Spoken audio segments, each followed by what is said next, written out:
Welcome to the Your Business Untethered podcast, a space for freedom seekers ready to build and scale a business that supports their wildest dreams, even while traveling the world. Hi, I'm Dina, creator of Way of the Founder and your host. I imagine this podcast as a space where aspiring and established freedom entrepreneurs come to forge a path towards purpose, financial freedom, meaningful impact, and location independence. I'll be your guide as we defy the norm, heal old conditioning, and step into the leaders we were born to be. I myself am a firstborn, a daughter of divorcee, sister, girlfriend, professional coach, nomad, and expat of a decade plus, as well as yoga aficionado and energy healer.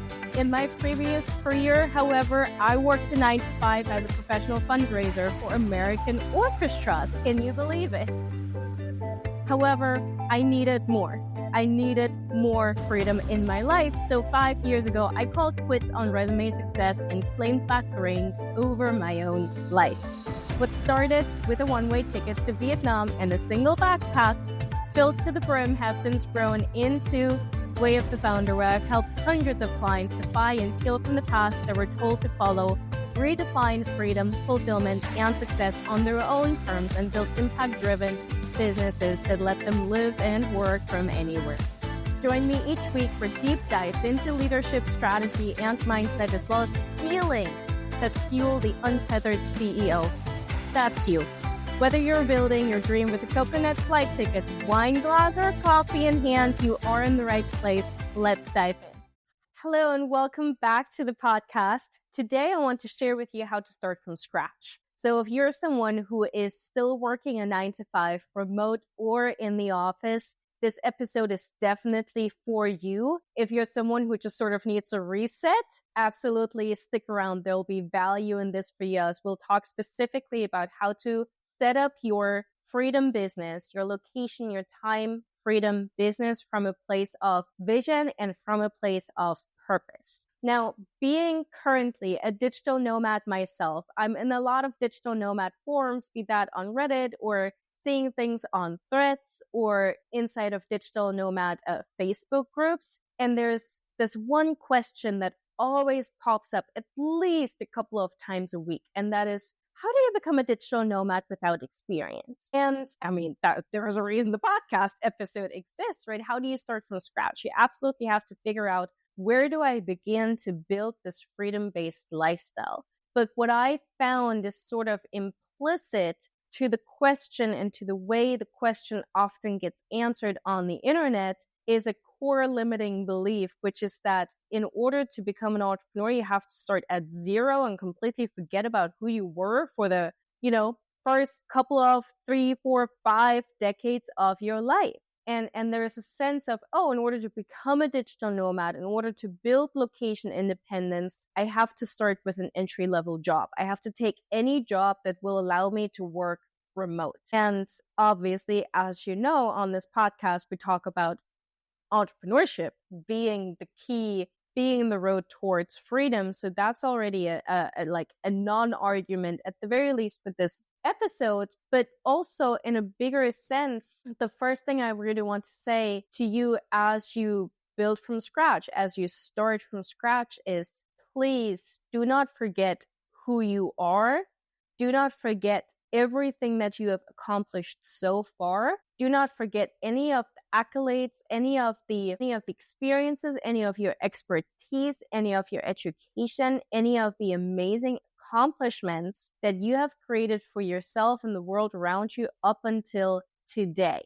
This remains true even if you have come to hate the guts of your industry and can't wait to get as far away from everybody inside that industry, from the mindset, from the way things are done, from the people, from even the things that are being productized, that are being delivered to customers inside this industry. This argument still stands. You're not starting from scratch. This is true if you're 21 years old and just graduating college, and this is true if you're 50 plus years old and have a boatload of experience under your belly from an industry that you may or may not want to stay true to as an entrepreneur. So right off the bat, one of the first things that I want you to do is I want you to create a bragging list. Write down a minimum of 20. You want to go all out, 100 things that you either love doing or are really fucking excellent at doing. Now, this may take some digging. Something that people will repeatedly reflect back to me is that I'm a great communicator.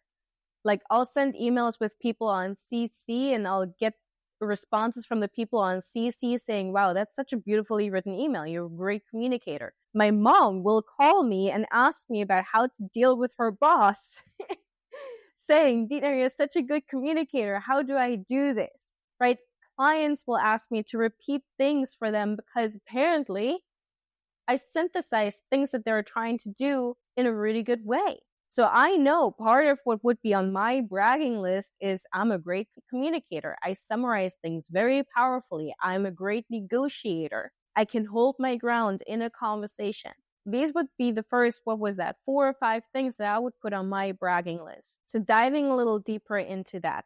Specifically, I want you to look at 2 types of categories here. What are you really great at?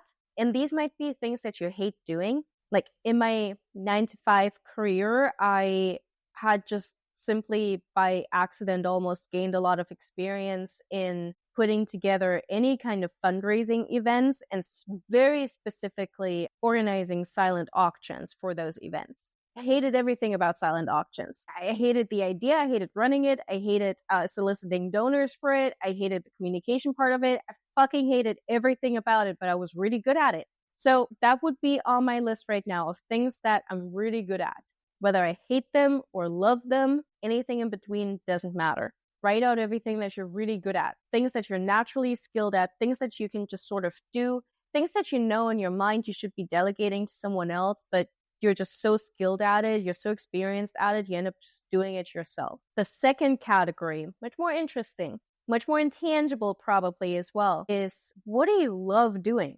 Like, what would you sacrifice some sleep for? What would you drop everything else for just to be able to go and do this? What is it that lights you up? What is it that lights a fire under your ass? What is it that will have you just sort of drop into a state of flow and forget about time if only given the chance to do this for the rest of your life? What are you really passionate about? These can be things that seem as though they're completely unrelated to anything that might be monetizable, or it might be things where you're like, yeah, like in some ways I can see how I can turn this into a business. Doesn't matter. If you love skiing, put it on there. You love drawing, put it on there. If you love yoga, put it on there. If you love traveling, if you especially get a kick out of traveling spontaneously, put everything on there. And really what we're doing here is we're taking inventory. We're taking inventory of who you have become thanks to skills being built, thanks to education being had, etc.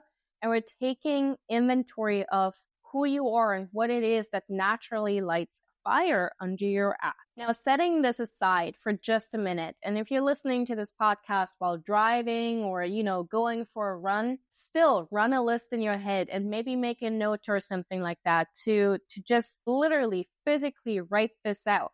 This will be such an amazing exercise for you to do. But next, I do want to take a step back just sort of and look at, well, what are the actual intentions of someone who says they want to become a nomad, of someone who says they want to create more location independence, or really overarchingly speaking, of someone who says, I want to create more freedom by becoming an entrepreneur. And this is really your first task when it comes to building a business from scratch. You have to get real about your intentions. Why exactly do you want to embrace this new freedom-based lifestyle? See, sticking with the specific example of a digital nomad for a little while longer, it seems like these days everyone wants to become a digital nomad. But I think what's really behind that sense is the desire to have more agency over your life. And that may look like being a nomad, but it doesn't have to be. What does freedom mean to you? Is it simply about location independence, escaping the monotony of a desk job, or is it about working from anywhere? And if so, that's just phase 1. Phase 2 is this, and it's often overlooked, but really absolutely critical. It's about time freedom. And this is why I really believe that entrepreneurship is the way to go if you're someone who loves and who seeks freedom. Because even if you were to snag just another remote job, great, now you have somewhat of a location independent life, but you're still not a person who gets to have full agency and autonomy over her time. And I find that some of my clients who come to me out of a remote job that they're looking to get out of and build their own business, they all say the same thing. They're like, oh yeah, like, look, being able to work from anywhere is great, but actually now my time is even more restricted, I feel like, because now I have a taste of freedom, but I don't have all of it. Help me get all of it. A business where you call all of the shots, and more importantly, one that aligns with these two negotiables, or with these two non-negotiables, authenticity and structural freedom, is really the way to go. But you have to be really clear on what does location freedom look like for you, what does time freedom look like for you, and which additional freedoms do you want. Next, we have to be really clear on this one thing. And this might sound funny, but hear me out on this. Location independence is not a business. Your structure of your business and your offers will determine to what extent you'll become location independent. But location independence in and onto itself is never a job. It's never even the mission statement for a business. It's a lifestyle. And that means that you don't need a specific professional background to make it happen. You most certainly don't need to start from scratch. And listen, this is coming from someone who used to do fundraising for orchestras in the United States. I do absolutely nothing related to fundraising, except for the fact that fundraising helped me learn how to ask for really big figures and be okay with receiving it, even though it used to be on behalf of an organization. And it helped me really learn how to genuinely connect with another person, which is really important in business. What you don't need is a fresh approach to creating this next chapter of your life. So this is where we need to go back to these two questions. What are the things you do throughout the week that come naturally to you? And what are the things that you genuinely love doing and would choose over any tedious task any time of the day? Again, if you haven't already, take a moment here to acknowledge your unique skills. Not only have you identified what you're good at, but you've now also unearthed the things that you love doing. And honestly, in just a minute, and this is the beauty of this episode, in just a minute, with just a little more brainstorming, your business idea will emerge. And if you're listening to this as a business owner, your core purpose will be refined. So parking everything that we've discussed so far over to one side, I want you to dig a little deeper here. We need to ask ourselves, as wannabe and as established freedom entrepreneurs, we have to always be willing to dig a little deeper and to really align what we say we want to do and what we're setting out to do with our core beliefs and our core values. So some good questions to ask yourselves are those. If no one would judge or be disappointed, what choices would you make for yourself right now? When was a time your gut instinct didn't make sense but led you exactly where you needed to be? And finally, what does your ideal day as a digital nomad or as a location independent entrepreneur, as an entrepreneur period, look like? What thoughts would you think, actions would you take, and conversations would you engage in or avoid? So with your inventory lists and your mindset, you're digging deep into what is it that you actually want to build in mind. We can now actually begin to take some action. And in order to start from scratch, there are three main things that you need. You need your purpose statement, you need your first offer, and you need to begin creating clients for that first offer. And this may seem really daunting, but let me say right off the bat, you actually do not need social media to do any of that. Always with the caveat of you don't not need social media, but in order to get started, in order to create one client at any point or even 10 clients at any point, you don't have to rely on social media. So let's look at this. Craft your purpose statement. When you craft your purpose statement, it's important to note that whatever you come up with in the next weeks or so will not be what you have a year from now. And that is okay. Perfection is the enemy of progress, and in entrepreneurship, also always looking for progress. So in order to land on your first version of a mission statement, you want to look at what you do, who you do it for, and the impact you create. So if you're drawing a big fat blank right now, this is when you want to go back to your inventory lists and you want to do some detective work and begin to circle all of the things that keep coming up. And specifically, the way I want you to approach this is in this way. Whenever you do the things that you're really good at, or whenever you do the things that you're really passionate about, what tends to happen? Who tends to be there? What type of person? And what is the positive impact that you showing up at your best has on those? This is such a simple and such a revelatory exercise to do. I do this regularly whenever I feel as though I'm a little stuck in my business. I look at, okay, well, what are all the things that I'm naturally good at in my business right now? What are all of the things that I really love doing the most in my business right now? And then I go and look for a through line.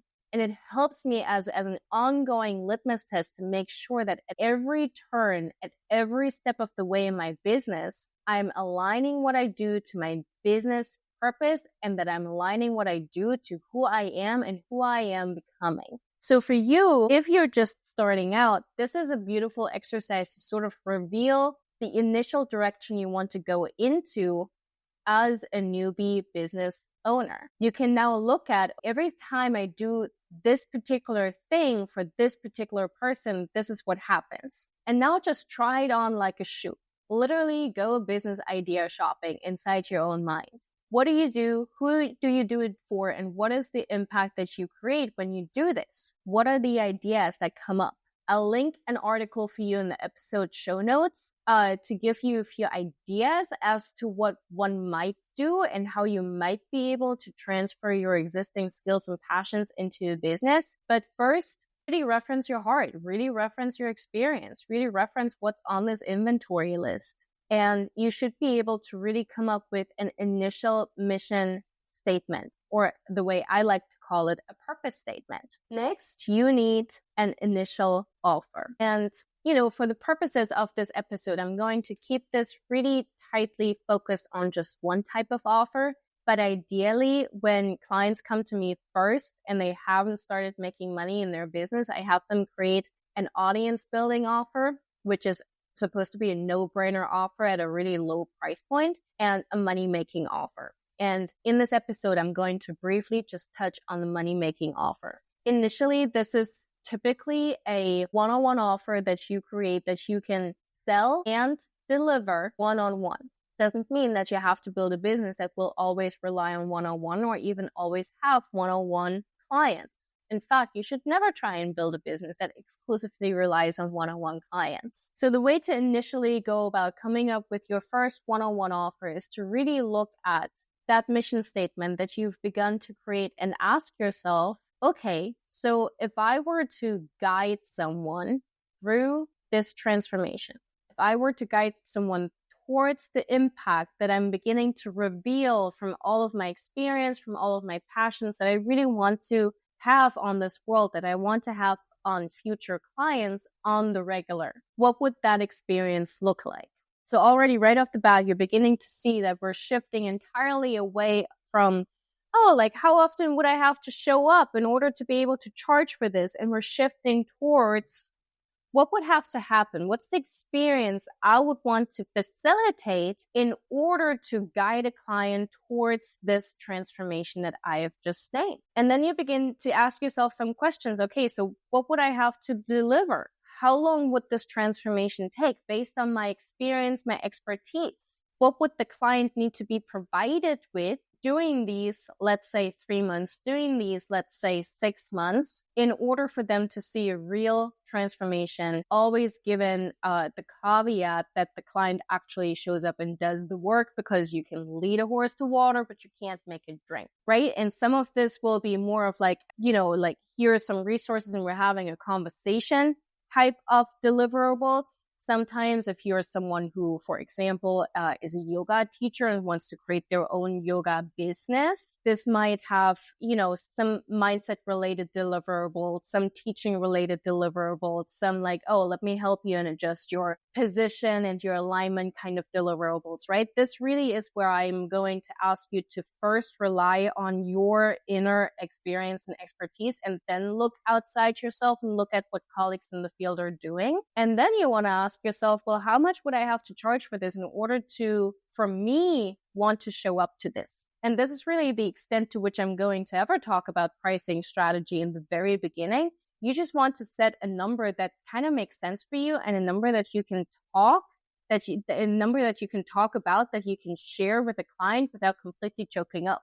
That's really all of the pricing strategy that you need in the beginning. Now, in my courses specifically, if you're interested in book clients to book flights, I go into actual goal aligned pricing strategy and what that should look like for you in the beginning. But the baseline of it all is, well, are you able to say this without joking on your own number? Because if you're not, you aren't standing behind your prices. You won't seem as though you stand behind your offers, and you're not going to be able to sell on that. And then finally, the third piece is creating clients. Now, I have a freebie actually, which I'll link for you in the episode, called I think land clients within 90 days without social media. The way I want you to think of your first few clients for this first offer in your business is that you already know your clients. When I first built my business, when I first launched my first offer, I had no social media presence. I had never even talked about what I do, what I would be doing on social media, aside from a big like, hey, I quit my job and this is the new business I'm going to build. Please celebrate me kind of post on Facebook. Yes, Facebook, not even Instagram. But aside from that, I had no authority built, no presence, no visibility built on social media. And so I would literally get on the phone with people I already knew that I believed needed what I had to sell, needed the transformation we're looking for. We're dying to find the way in which they could create the transformation that I was selling that they were after. And I would have a conversation with them and say, hey, what are you up to? How is this thing that you talked to me about 2 years ago going? Would you want some support with that? Because actually, I'm in the business of supporting people with exactly this right now. Like as of yesterday, I'm in that business and I'd be so glad to help you with that. And so for you, as an initial step towards entrepreneurial freedom, what I want you to look at is, once you have your purpose statement, once you have a first idea of what your offer might be, I want you to look at who is it that you already know, that you know in your heart needs the transformation that you have to offer. And then go and have a conversation with them. And I want you to ask yourself that question, or put differently, I want you to come up with at least 10 to 20 names. It is my absolute belief that you already know your first 10 clients. I have proven this to be true. My colleagues, my clients, everyone I know, if you really lean into the belief that you already know your clients, I've seen it proven over and over again that you already know your first few clients if you only allow yourself to lead from a place of service, to lead from a place of purpose, and to lead from a place of, I'm going to be willing to just connect with people. So if you need support at any of these steps, whether that is creating your purpose statement, coming up with your first offer, or indeed learning how to activate your network from a professional, from a business point of view, so that you can in fact create your first, let me be clear, paying clients, then look around my website. Specifically, I would recommend to you my course, Book Clients to Book Flights. And if this doesn't feel like a great alignment or a great fit for you, then message me on Instagram. Let me know where you're stuck, and I'll make sure that you're set up with the right resources that you need in order to progress in your future towards freedom. This is it for today. You have your action steps for today. Create your freedom inventory. Look at who is always there when you're firing on all cylinders, and what's the positive change that happens for these people just organically. That's your mission statement. And if you were to intentionally guide someone towards this change, what would that look like? That's your first offer. And who do you know? Not who do you know of, but who do you know who might need and who might benefit from this transformation? I'll see you next time. Have a beautiful rest of the day. Create more freedom today than you did yesterday. Take care. Bye-bye. Thank you for listening to the podcast, Your Business Untethered, hosted by me, Dina, creator of Way of the Founder. I love hearing from you, so please drop me a DM on Instagram sharing your insights from this episode. And if you are ready to take the leap, My free guide to plot your 9-to-5 escape in 7 days and the Freedom Business Scorecard are in the show notes for you to grab. This episode created change for you? Please leave a review and be a friend and share this with a friend or colleague that you love. Until next time, please wake every day, seize the day, defy the norm, and create your very own type of freedom. I love you. I do mean it.